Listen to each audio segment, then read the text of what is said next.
Hi everyone, welcome to a new video. I've just finished a bench session. I'm currently in the Tarrant gym, aka my parents' garage. I've got the bench press behind me with these trusty trestles set up. I've also had a haircut since the last video, which I'm hoping a few of you will appreciate out there. It definitely feels a lot cooler and a lot lighter. But on this video I wanted to touch on DVT, or deep vein thrombosis. Purely because it's something that I had to go through myself back in January, and I also hope that maybe if any of you happen to go through the same thing, or you think you might have DVT for whatever reason, I don't want anyone to panic about it and suddenly start thinking maybe I do, maybe I don't. But I thought it could be of interest, hopefully, to you guys at home, and just give you a bit of a backstory to what I personally have had to put up with and deal with this year, on top of the stresses of trying to qualify my position within the team to go to the Olympic Games, which, as you should know by now, have been sort of delayed by an entire year. Now for me, if I rewind back to January, every January we used to go to South Africa. Now we go to Namibia. I made a video about our Namibia camp, which I'll put a little snippet in now for you.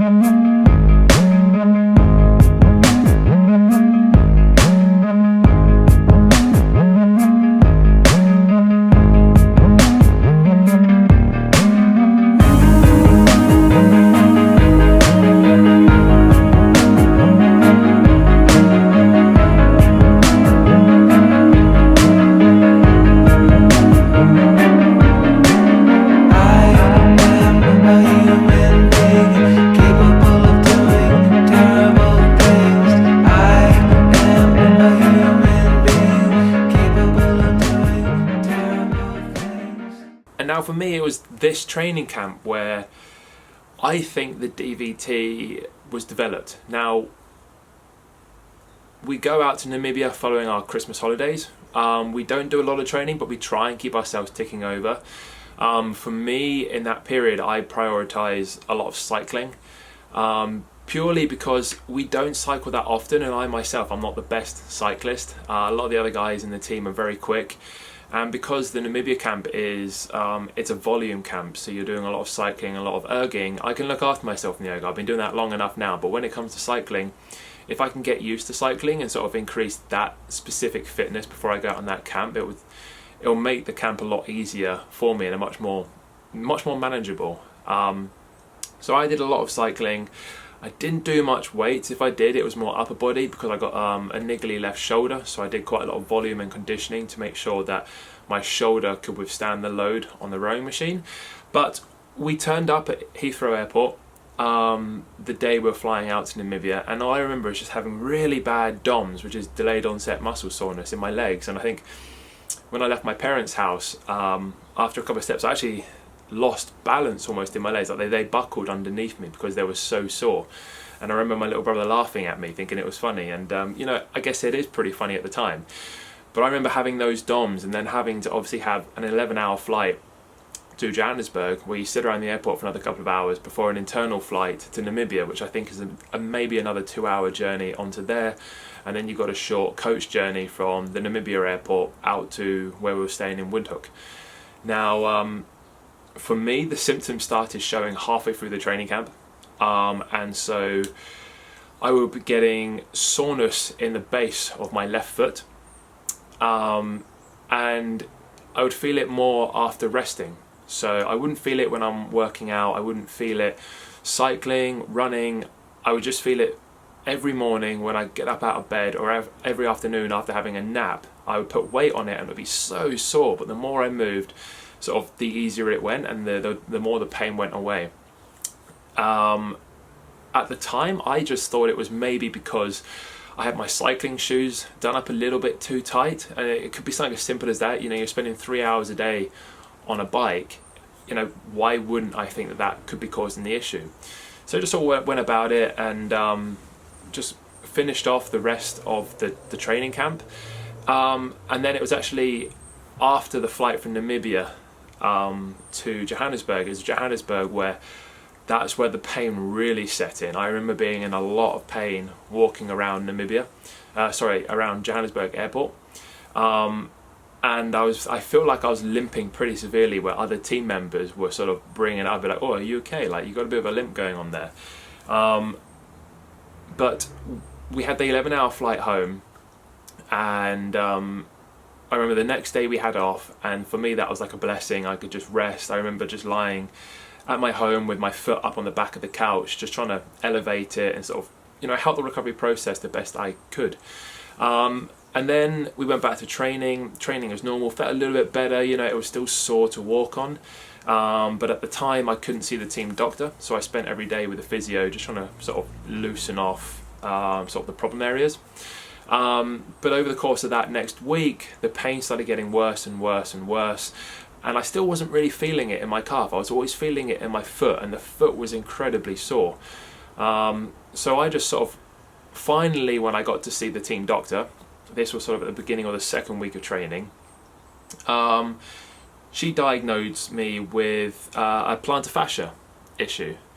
Now, the plantar fascia is a fibrous band of tissue, and it actually runs from the heel to, I guess, the ball of the foot, underneath, like not under your toes, but the ball of the foot. And the main job of it is to support the arch. And normally when you get sort of a plantar fascia issue, you normally have slight tears in it. And everything that I was telling the doctor and everything that she was poking and touching, it will make you think that there was a plantar fascia issue sort of at the base of my foot. And so all we did was we booked in with the doctor to go have it scanned and see sort of what damage has happened, and if it was needed to inject that part of my heel with some anti-inflammatories so that I can maybe offload it for a week and get back to training as soon as possible. Now, when I arrived at the hospital, we did in fact scan the foot, and it was a little bit niggly, nothing too crazy. I didn't need the injection, it would have gone away with just a little bit of rest. But whilst I was there, I actually asked the doctor if he could scan the back of my calf, because I did start feeling a little bit of pain in my calf, and in my head I was trying to put two and two together, and I thought, okay, I've been limping for a couple of weeks now, maybe I've tweaked something in my calf. I thought it would just be a strain, or maybe I'd torn a little bit of the muscle. And I asked him whilst I was there, could he scan my calf and see if I had torn it, how bad was that tear, and what would I need to do to rehab it to get it back so I can carry on rowing. And so after a little bit of looking around, that's when we actually found the blood clot. And it was about 10 inches long, and it was sort of below my left knee and sort of top of my calf area. I've always heard like DVT floating around, and to me I was like, oh no, this is a season ender. Like, how am I going to come back from this? I've heard other athletes that have had it, but I've never sort of found out when they've got over it or what they had to do to help the rehab process. I've always just heard bad things about it. And now the typical signs of DVT are, you normally get throbbing or cramping in the leg where the clot has formed. You very rarely get it in both. You normally get swelling in that same leg because the clot is basically stopping the blood from passing through that area, so it all sort of pulls underneath it and creates a swelling. And it normally goes a bit it gets darker in colour, I guess, and it also gets quite hot and the veins get swollen. But for me, I didn't have any of those symptoms apart from a sore foot. And the main reason for that is, I don't want to blow my own trumpet, but once you've been an athlete for so long, you do get quite finely tuned to your body, and when something's not quite right, and you should be doing something to figure out what an issue is and resolve it as soon as possible so you can get back to training. So for me, once my foot was getting too sore and I knew I was limping on it, I had to do something. So we have ice compression boots, and I was using ice compression boots 3 times a day after every single session to sort of like flush out the leg the best I can and keep it cold and help with the swelling. And I was seeing the physio maybe twice a day to loosen off sort of the Achilles. And at the time we didn't know, but we were working into the calf to sort of keep the calf as loose as possible, which is if you've got a blood clot, that's a bad thing. So I was keeping on top of it, and that's why I didn't show any signs. But when they saw that I had a blood clot, they prescribed me apixaban, which is an anticoagulant, and that basically is a blood thinner. Back in the day, they used to prescribe certain amounts of rat poison. Luckily, they don't do that anymore. So I was on apixaban, but when you're on that, you can't take anti-inflammatories. So there's no more ibuprofen or anything like that, which is what I had been taking to sort of keep the swelling at bay, I guess. And I remember sitting in the hospital waiting to pick up my apixaban, and it had been a good couple of hours since my last dose of ibuprofen. And that leg was really starting to hurt. You could feel it just like expanding, and it felt like almost like it was cramping up on me, but there's nothing I could do. And I was sat in this waiting room for about 3 hours waiting to pick up a tiny box of apixaban. And that was probably one of the most painful experiences of dealing with the apixaban, the DVT element of it. And then sort of that pain did carry on for like the next couple of weeks, as I just had to let it run its course. And the one thing you don't want to do with sort of DVT and the blood clot is you don't want anything breaking off. I mean, it's good to keep training on it because you want to keep the blood flow through the area, because your body automatically wants to start breaking down that blood clot.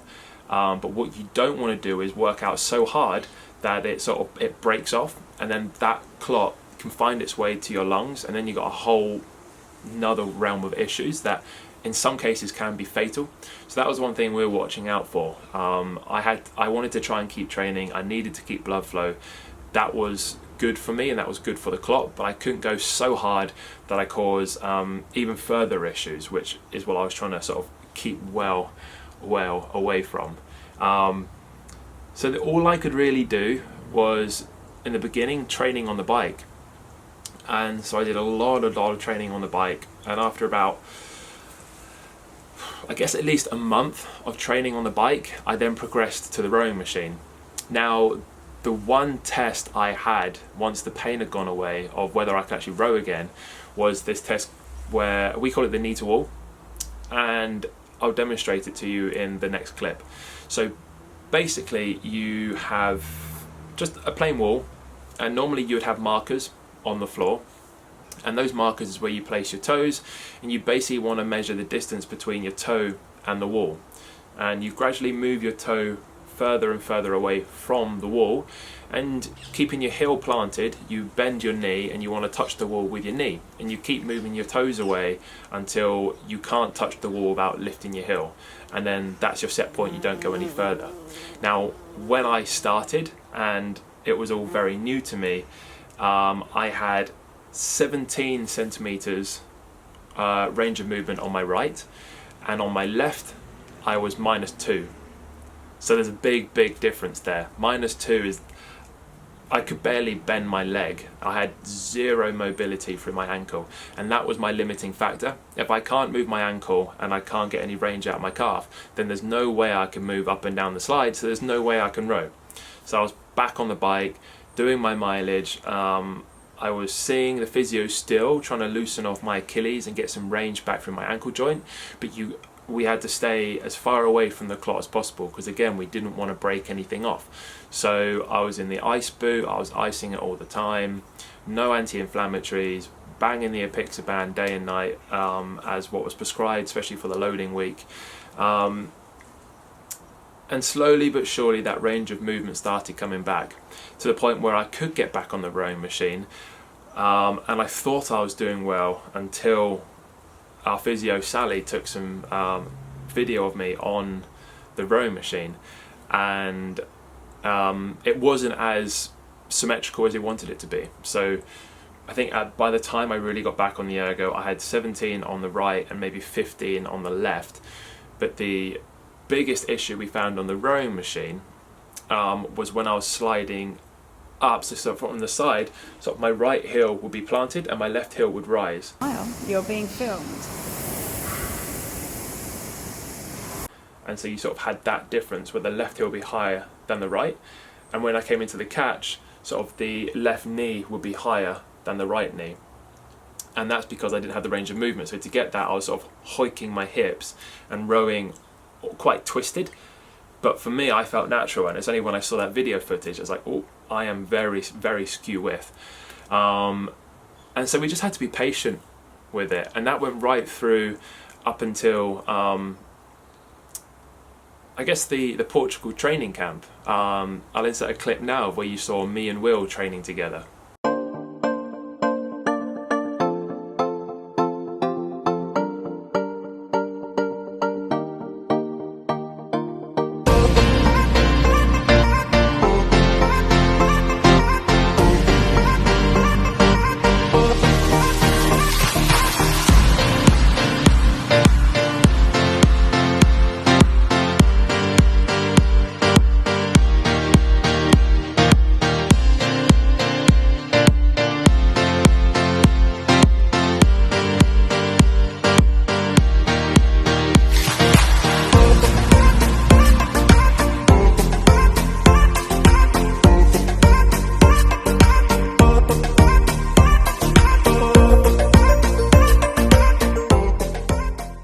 And I actually went out to Portugal fully intending on getting back on the water, but for whatever reason, I don't know, the coaches wanted me to train on the land for most of that camp.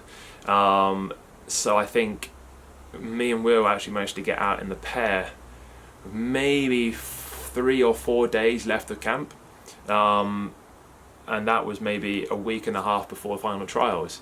So it was quite a whirlwind of events, and the main thing I had to focus on throughout that was just keeping positive and keep moving forwards. I made the decision to write my own training program. No one else in the team has, from my understanding, ever had DVT. So in my opinion, no one in the team was qualified to write me a training program, because none of them had been through what I was currently going through. And it was such an important year. I wanted to make sure that I was doing everything I could without someone telling me what I should and shouldn't be doing, not knowing the position I was in. But saying that, I did work side by side with the physiology team. I was having regular updates with the physios and also my coach, Steve Trapmore. So I was writing the training program because I was writing a series of progressions that I felt I could achieve. I didn't want the pressure of having to achieve things that maybe at the time I thought were out of my reach. So I set up these stages and progressions, and then that was maybe me doing my own training on the bike, and in the swimming pool I did a lot of swimming and sort of conditioning and weights work. I actually did a lot of ski erg as well. I found that very helpful, especially for my shoulder and the upper body strength and the core stability. But I actually wrote my own training program for maybe the first 6 weeks, and it's when I transitioned to Portugal is when I was actually back on the rowing machine more or less full time. My heel, my calf and my ankle joint has never fully recovered. It's still pretty stiff and I can still feel it. My workaround at the moment is I currently erg in weight shoes. I find with a raised heel it helps me compress, a bit more symmetrical. Before then I was just using a pair of Reebok Nanos, and I just felt like the heel and foot arc was just too steep for me, and so every time I came into the catch, the right one felt fine, but I could feel the left pulling. So I found switching to weightlifting shoes a little bit better because of the heel height difference, and I can just sort of come in a little bit more comfortable and change direction a bit more dynamically. But I think as I progress, I would like to sort of transition a little bit back more onto the trainers, because I feel you can recruit more of the quads and the glutes because the drive is a little bit lower down. But for now it's doing the job, and for the last couple of months we've been in lockdown, so I've been doing a lot of erging, and the last thing I want to be doing is creating additional issues while I was trying to sort out the main culprit. So as I wrap up this video, with all my videos I hope to sort of give you information and provide content that I hope you can learn from, and you take a little bit away from. And this, for instance, had to be DVT. It can be a bit of a scary subject sometimes. I'm by no means a qualified doctor, so please don't take on board what I've said as gospel. I'm purely talking from my own experiences and how I dealt with it and how I would like to say bounced back from it. It did set me back a good sort of 5-6 weeks from the rest of the squad, but I feel that I'm almost back to where I was before. You know, I've still got the tightness around the Achilles and the heels, which is why I'm wearing the weight shoes. But you know, that's like a little workaround for now, whilst I sort of try and deal with that issue. It's not a permanent fixture. You know, I'm not just putting a plaster on a huge gouge. You know, it's on there for now until I can afford to buy some stitches and a needle and stitch it up and let it heal over completely. So once that's all done, I'll be back into my usual footwear. We're back into my usual groove, and I'll be able to hopefully start punching out the same numbers that I'm used to seeing. So I hope you found it useful, and if you ever have any questions and you think you might be having sort of DVT yourself, you know, your health is your most valuable commodity, and you know, go see your doctor, go see your physio. Don't worry what other people are going to think about it. Always put yourself first. There is nothing more important than your own health. So if there is a niggle, don't keep going and going and going to the point where that niggle then becomes a real issue. You know, try and nip it in the bud early. You know, you're more valuable to someone after having a week's rest than pushing on for that extra week, causing a real issue and then turning it into a season ender. Okay, so in the short term, you'll feel pressured and you know, you don't want to let the team down. But in the long run, they will thank you, because you know, Henley was cancelled this year, for example, but you know, in those winter months when you're grinding away and you might have a niggle in your calf, you might have a plantar fascia issue sort of in your heel, you might have a dodgy back or a knackered shoulder. If you want to keep ploughing on through those winter months and you turn that into a chronic issue, that could end your season. But if you nip it in the bud early and maybe take a week off, sort it out, you'll be there at Henley and they will thank you for that, because you could be the reason that they take home that gold. You know, if you hadn't of sort of put yourself first in that position, you might not be in that boat at all and they could have lost by a foot. You don't know, but what you do know is that your health is your most valuable commodity, and you should always, always, always seek help and advice if there is any issues cropping up. So again, I'm going to round up. I hope you found this video useful. If you did, leave a like. If you're new to the channel, as always, subscribe, and I'll do my best to get another video out to you as soon as possible. Have a great day. I'm going to get at home, I'm going to have some fuel and get ready for tomorrow morning's training.